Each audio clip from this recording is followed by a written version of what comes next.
bibili ako ng ticket, pupunta ako doon kung nasaan man yan si Taylor Swift at sasali ako doon sa pagsisigaw.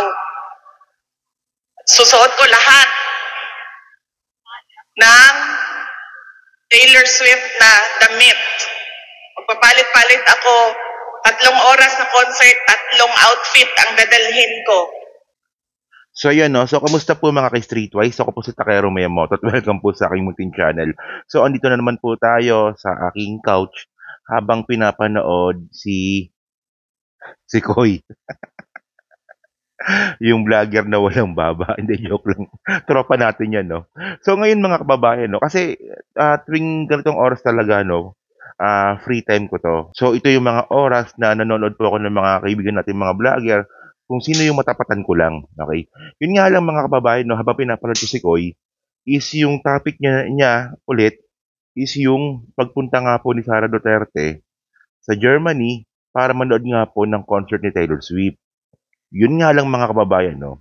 Kasi yung style ko kasi mga kababayan, habang nanonood po ako sa mga kaibigan nating vlogger, kumakalikot naman ako ng cellphone. And then mga ka-Streetwise, no, meron po akong nahalungkat na lumang video si Sara Duterte na umamin na talagang pupunta siya sa concert ni Taylor Swift.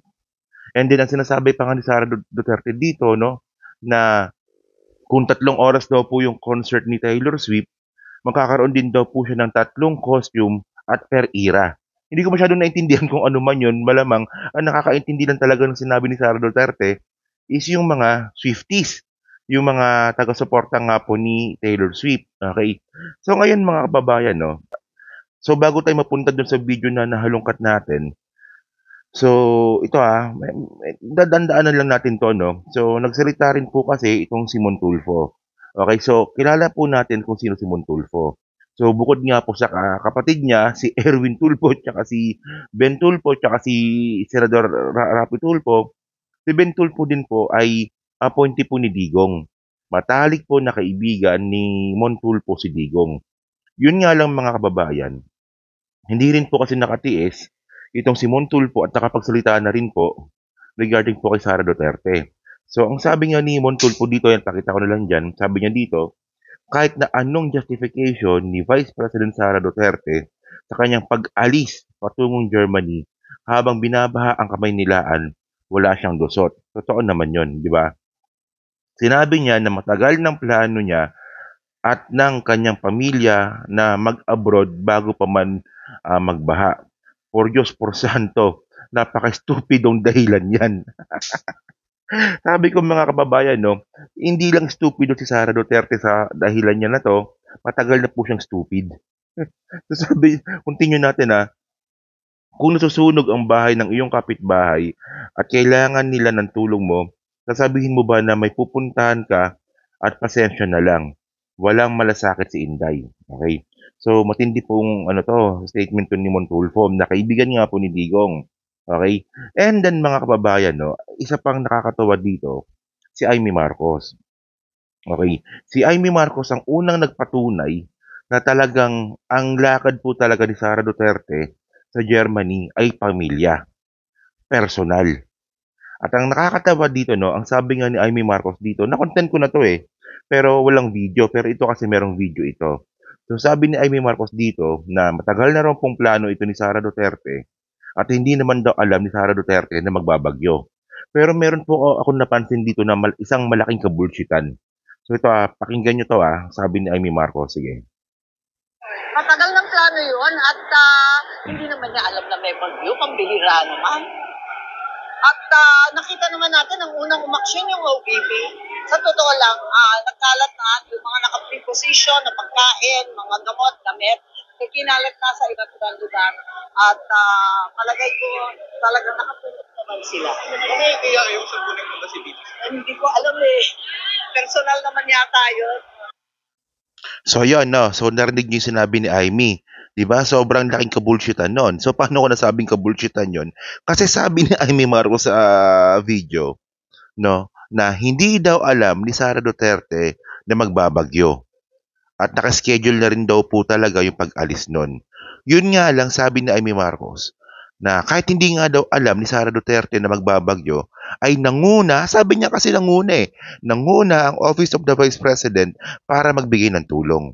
Kita niyo mga kababayan, bobo na lang po talaga maniniwala dito kay super tae, kay super ate, na mahaba ang baba na, 'di ba? Na ang akala mo pakikay-kikay, ang tanda-tanda na. Oh, mga kababayan kasi, 'di ba? Hindi ko makuha yung logic kung ba't niya sinabi 'yon. So paano magiging una ang Office of the Vice President na magbibigay nga po ng tulong or relief goods, eh hindi nga alam ni Sara Duterte na magbabagyo. 'Di ba? Sabi ni Amy Marcos 'yun, 'di ba? Hindi alam ni Sara Duterte na magbabagyo. Pero paano nangyari 'yon? Tangina ka. Paano nangyari 'yon na yung Office of the Vice President pa yung unang nakapagbigay ng tulong. So naunahan niya pa yung DSWD, naunahan niya pa yung Office of the President. Eh samantalang hindi nga alam ni Sara Duterte na may bagyo. Parang labo, no? Ganyan po talaga kaengot, kabobo, itong mga DDS na naniniwala rin po kay Amy Marcos. Hindi lang DDS, lahat na lang po ng lahat na lang po ng tao naniniwala kay Amy Marcos. Bobo po 'yan eh, 'di ba? Yun nga mga streetwise, okay. Bibili ako ng ticket. Ngayon, ito nakita ko tong video po na to na nahalungkat natin na ito ay isang event diyan nga po sa Pasig. Okay.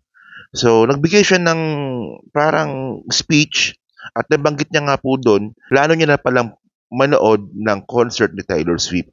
Itong video po na to, yung video na yan, is 2024 din po ito. Year 2024, bandang April. Okay? So ngayon, ito papanoorin natin to sige.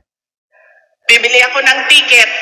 Pupunta ako doon kung nasaan man yan si Taylor Swift at sasali ako doon sa pagsisigaw. Susuot ko lahat ng Taylor Swift na damit. Magpapalit-palit ako. 3 oras na concert, 3 outfit ang dadalhin ko. Diba? Pipili ako ng 3 era, 3 outfit. Tapos pag nagpalit si Taylor Swift, magpapalit din ako. Saan natin kukunin yung pambili natin ng outfit natin? Sa trabaho, sa negosyo. No, 'di ba? Obvious na obvious mga kay-streetwise na si Sara Duterte po talaga ay Swifties, Taylor Swift fanatics. Kasi may mga binabanggit siyang di ko talaga alam kung ano yon at wala akong planong i-research kung ano man yung sinabi niya. Kasi actually medyo oldies po tayo, no? Batang 90s tayo. So ang gusto ko kasi mga music is yung punk rock. Diba, mahilig ako sa mga MXPX, NoFX, diba? Green Day, yan, mga paborito ko yan. Diba, Blink-182, diba? Pero ngayon, hindi ko na talaga alam yung mga music ngayon. Pero by the way, mga kababayan, ito ang sinasabi ko. Para sa akin, di ba, wala naman talagang problema na si Sara Duterte pa manood nga po ng Taylor Swift concert. Kasi tulad nga ng sinabi ko, ako, for example, ako, magiging government official ako, kunwari lang naman. At mayroong pagkakataon na makapanood ako ng concert ng Green Day. Yan, paborito kong banda yan. O kaya Blink-182.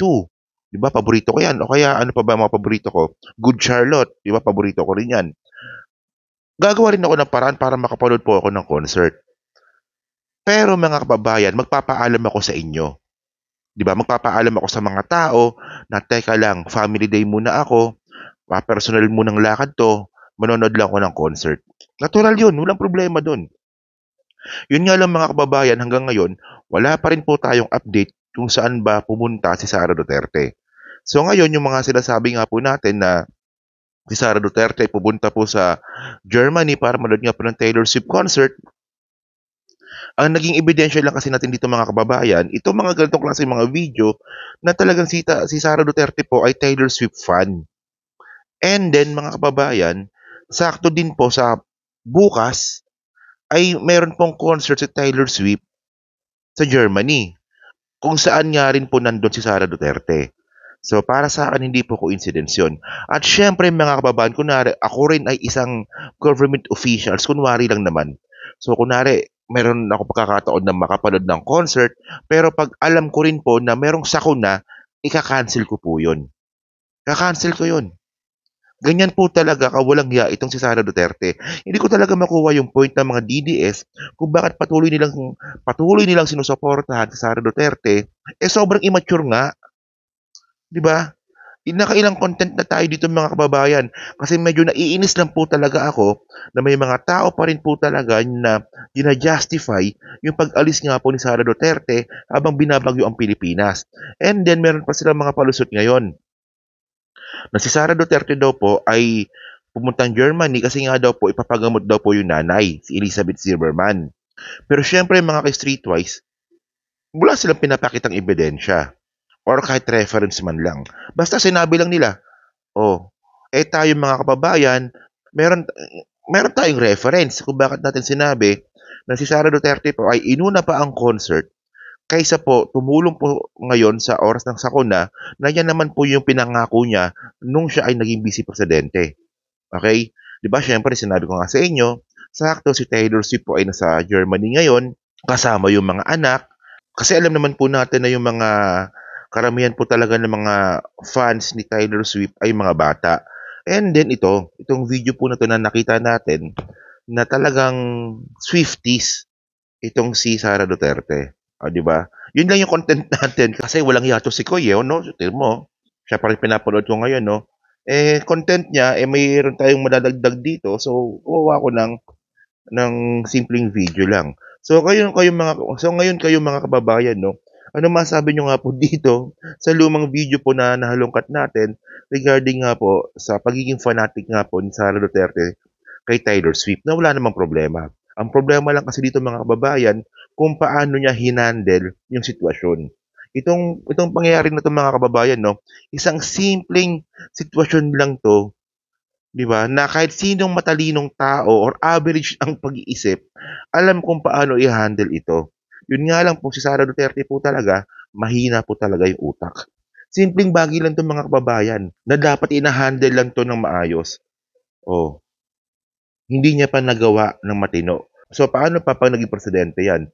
Paano 'yan kung magde-decide siya sa mga bagay na medyo komplikado? So kawawa ang Pilipinas.